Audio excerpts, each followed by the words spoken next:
Nous allons résoudre l'exercice 7 de la première série TD de l'électrostatique.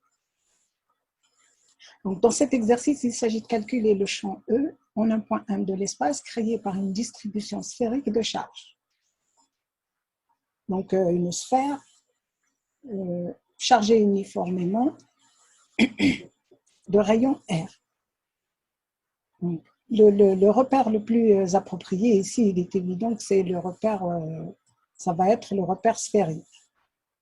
Et donc, on choisit un point M hors de la distribution de charge. Donc, un point M hors de la distribution de charge. Ce point M a pour coordonnées sphériques Rθ, phi. Et ici, on a représenté le repère local UR, Uθ, Uφ. Donc, premièrement, comme on l'a déjà dit dans le cas du fil, il faut déterminer la répartition des lignes de champ créées par cette distribution dans l'espace. Parce que pour l'application du théorème de Gauss, il faut calculer un flux à travers une surface fermée. Il faut connaître la répartition des lignes créées par la distribution dans l'espace. Donc, pour l'étude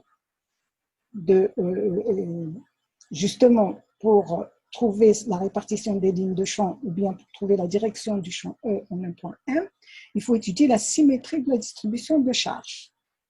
Rappelons que d'après le principe de Curie, si la distribution de charge présente une symétrie par rapport à un plan passant par M, alors le champ E de M appartient à ce plan. Donc, choisissons deux plans de symétrie de la charge passant par M. En fait, il y a une infinité de plans divisant la sphère en deux, c'est-à-dire des plans de symétrie pour la distribution de charge. Tous ces plans passent par M. Donc, il suffit d'en prendre deux pour avoir la direction de E. Eh bien, prenons le plan Pi1 passant par M, voilà, et divisons la sphère en deux. Donc, c'est le plan UR, Uθ. Donc, c'est le plan vertical ici sur la figure. C'est le plan vertical. UR, Uθ. Donc, comme c'est un plan de symétrie pour la distribution de charge, donc le champ E en M appartient à ce plan. Le plan Pi2, passant par M, UR, Uφ. C'est le plan horizontal ici dans le cas de la figure. C'est le plan horizontal, passant par M. Il divise la sphère en deux. Donc, c'est un plan de symétrie pour la charge. Donc, le champ E de M appartient à ce plan. Et donc, l'intersection de ces deux plans va nous donner la direction de E de M.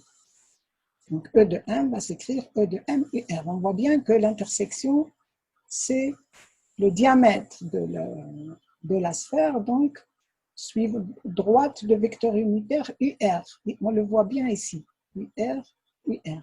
L'intersection des deux plans.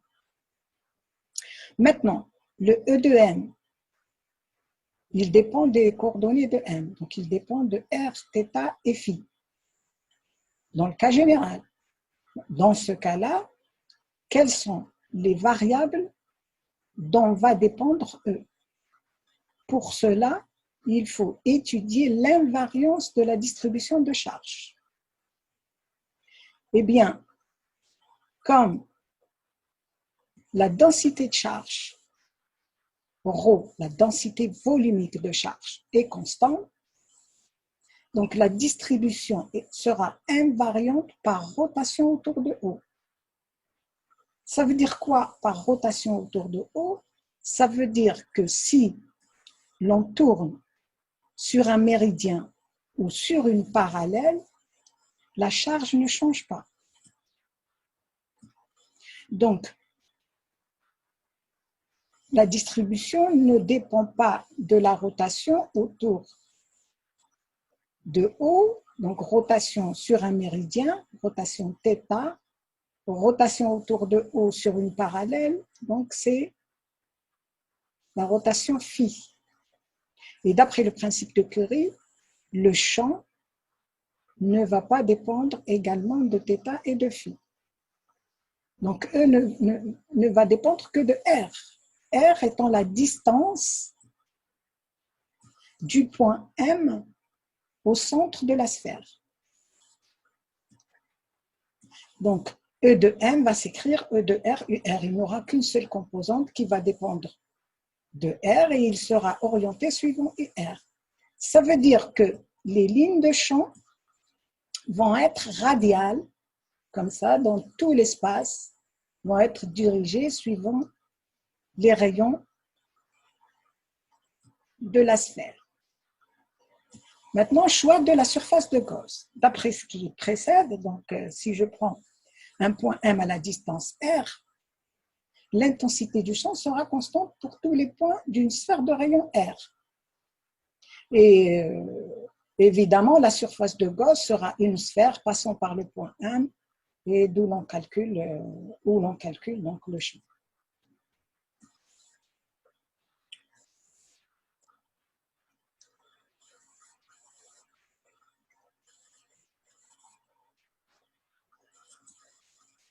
Voilà. Donc, on va considérer comme il faut calculer le champ E dans tous les points de l'espace. Donc, on va d'abord calculer le champ dans l'espace intérieur à la sphère et après, on calculera E à l'extérieur de la sphère. Donc, pour R inférieur à grand R, grand R étant le rayon de la sphère chargée, en volume, la sphère est chargée en volume. La surface de Gauss sera une sphère de rayon petit r passant par M. Donc voilà la surface de Gauss. Et là, je prends un point M et je vais calculer le champ ici, à la distance R du centre, petit r du centre. Donc, je vais calculer le flux de deux manières. Donc, d'abord en appliquant le théorème de Gauss. Donc, phi à travers Hg, ça va être la charge intérieure à la surface de Gauss sur epsilon 0. Maintenant, quelle est cette charge intérieure? Eh bien, la charge intérieure, c'est la charge contenue dans la sphère de rayon petit r. Voilà la sphère de Gauss, ici, de rayon r. Et la charge à l'intérieur, c'est toute cette charge. Donc, c'est la charge contenue dans un volume sphérique de rayon petit r. Donc, ça va être la masse, la charge volumique ρ multipliée par le volume sur epsilon 0. Donc, c'est 1 sur epsilon 0, ρ, multiplié par le volume de la petite sphère de Gauss, c'est 4 tiers de pi R3. Donc, ici, on a trouvé le flux à travers cette surface de Gauss. Maintenant, je vais calculer le flux, le même flux, en utilisant la définition. Donc, phi à travers Sg, c'est égal à l'intégrale sur la surface fermée de cette sphère de Gauss, de E1 ds. Je vais appeler E1 le champ à l'intérieur pour R inférieur à grand R. Je vais l'appeler E1. Et le ds, c'est un élément de surface autour du point M. C'est un élément de surface sphérique sur la sphère de Gauss. Donc, le vecteur ds, il va être radial aussi. Il va être dirigé vers l'extérieur de la surface fermée. Donc, il va être parallèle à E. Et donc, j'ai ce produit scalaire-là qui va être égal à E1 ds, sans flèche. Donc, c'est E1 UR fois ds UR. Donc, c'est intégrale sur Hg de E1 ds, donc scalaire. Il n'y a pas de flèche. Donc, comme E1 est constant à la distance R pour tous les points M situés sur cette sphère, l'intensité du champ est constante. Donc, le champ E, je peux le faire sortir de l'intégrale. Et je vais avoir E1 intégrale sur Hg de ds. Intégrale sur Hg du ds, c'est Sg. Donc, c'est E1 Sg. Donc, je vais avoir E1 de M fois 4 pi R2, la surface de la sphère de Gauss. Le calcul de cette surface, on l'a vu dans le TD préliminaire. Et donc, je vais pouvoir accéder à la valeur de E1 de M. Donc, je fais l'expression 1 égale à l'expression 2 et je tire le champ au point M. C'est ρ sur 3 epsilon 0 petit r. Je fais la même chose.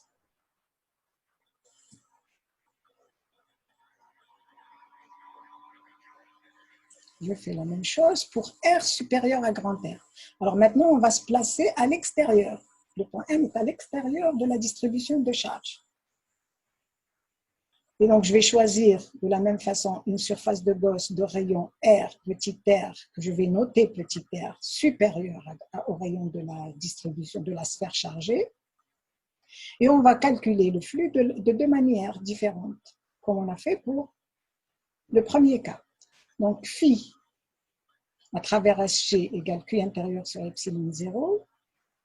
Et attention, ici, le Q intérieur de la nouvelle sphère de Gauss,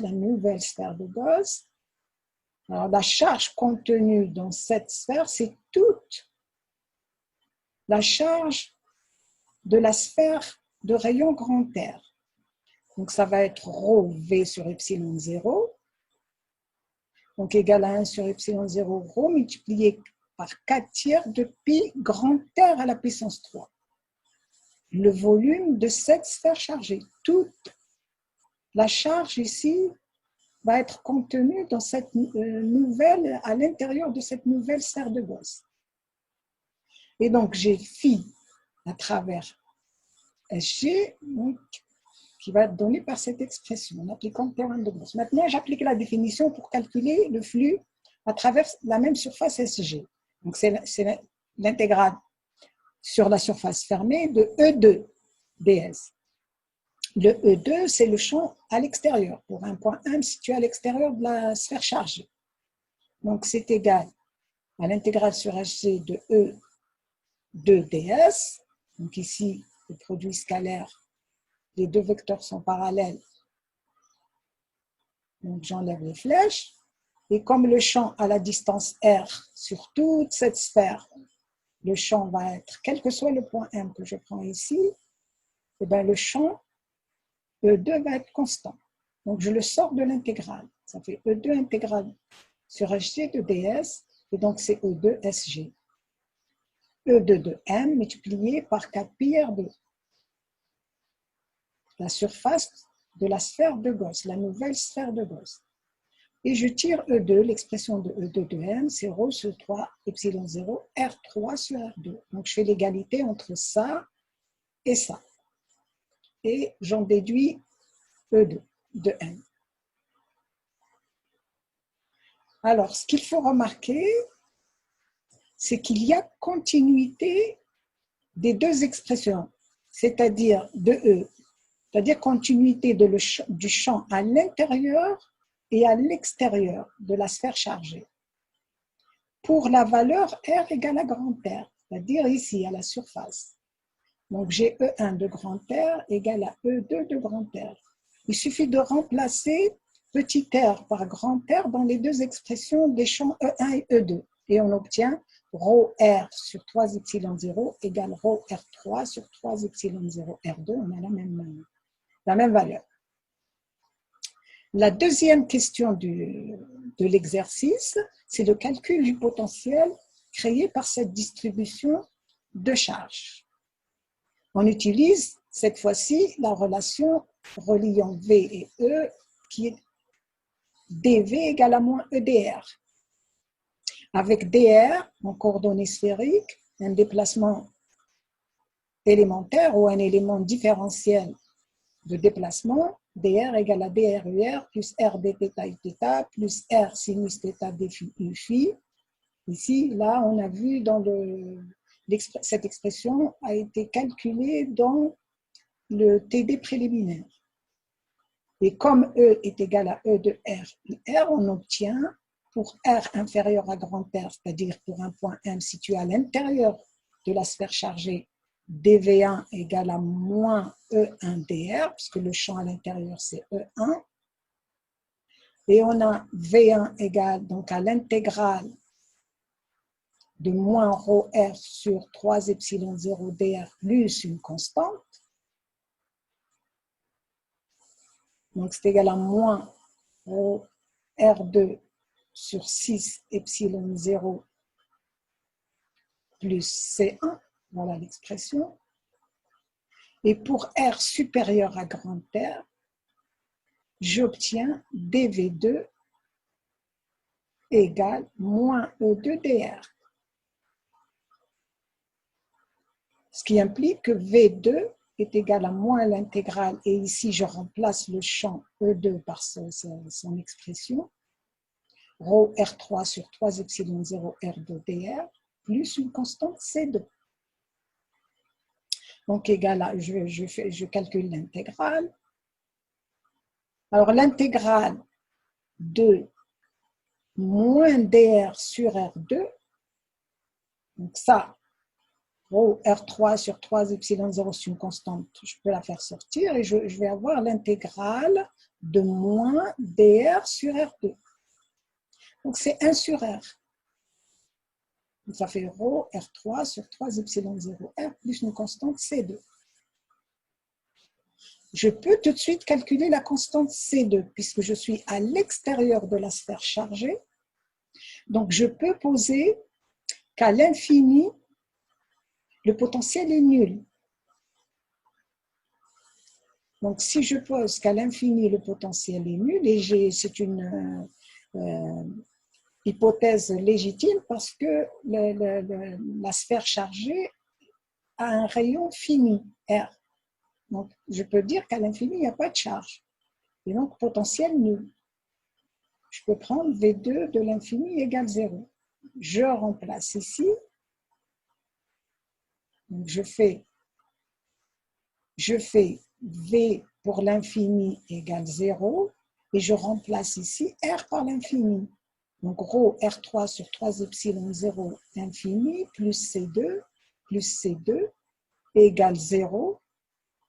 Et 1 sur l'infini, c'est 0. Et je vais obtenir C2 égale 0. Ou bien il faut calculer la limite. La limite lorsque R tend vers l'infini. D'où V2 de R égale à rho R3 sur 3 epsilon 0 R.